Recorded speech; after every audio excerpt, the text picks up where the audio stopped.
ایک سے ہی مطمئن ہو، یعنی کہ بس اپنے رب سے ہی مطمئن ہو وہ، کہ اس کا اطمینان اس کے رب کے پاس ساتھ ہی ہو اور باقی کسی میں نہ ہو۔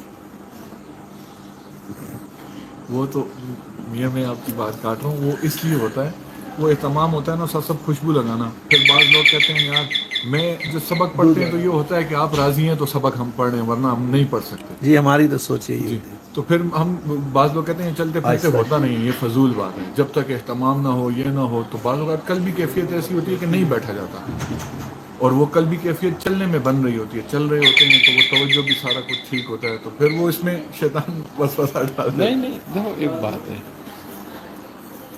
دونوں ہی صورتیں ہیں، کوئی ایسا مسئلہ نہیں کہ اگر مثال کے طور پر جب ہمارا اہتمام ہے تو میں اہتمام کروں، یا اہتمام نہیں ہے، طبیعت کی رغبت ہے۔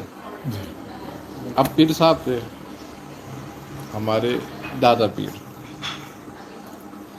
تو ایک ان کا مرید گوالا بھی تھا، وہ کہنے لگا حضرت کو ذکر بتا دیں، آپ نے ذکر بتا دیا اس کو۔ اب وہ کہنے لگا یہ بتائیں میں مراقبہ کروں؟ ہاں کر، مراقبہ بھی کرا کر تو۔ انہوں نے کہا صحیح ہے۔ اب وہ خیر جب تصور شیخ کا مراقبہ کرنے لگا تو اب اس سے ہوئی نہیں، کہہ رہا ہے حضرت میں جب بھی مراقبہ کرتا ہوں بھینس سامنے آ جاتی ہے۔ بھینس سامنے۔ اللہ اکبر۔ آپ مسکرائے، آپ نے کہا اچھا میں نہیں آتا؟ بولے نہیں بھینس آتی ہے۔ اب وہ تو گوالا تھا ایک، اس کو بھینس آ رہی ہے۔ ہاں ہر وقت بھینسوں میں ہی رہتا تھا۔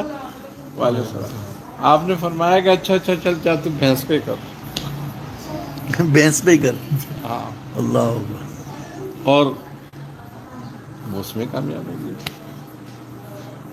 استقامت سے کر، کیوں؟ اس کا خالق کون ہے؟ یہ بھی تو مظہر ہے اس کا۔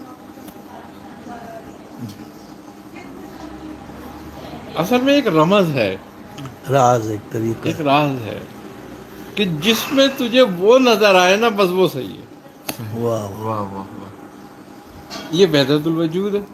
سبحان اللہ، سبحان وحدت الوجود، وحدت الوجود کا جو نظریہ ہے وہ ہماوست والا ہے نا، کہ سب کچھ وہی ہے۔ وہی سب کچھ وہی۔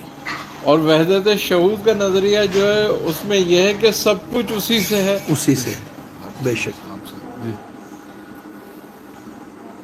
بھئی یہی دو نظریے ہیں، یا وحدت شہود یا وحدت وجود۔ شہود معنی کہ وحدت شہود کا مقصد یہ ہے کہ ہر چیز میں اسی کو دیکھنا کہ اسی کی طرف سے ہے، یہ اس کا فاعل حقیقی وہی ہے۔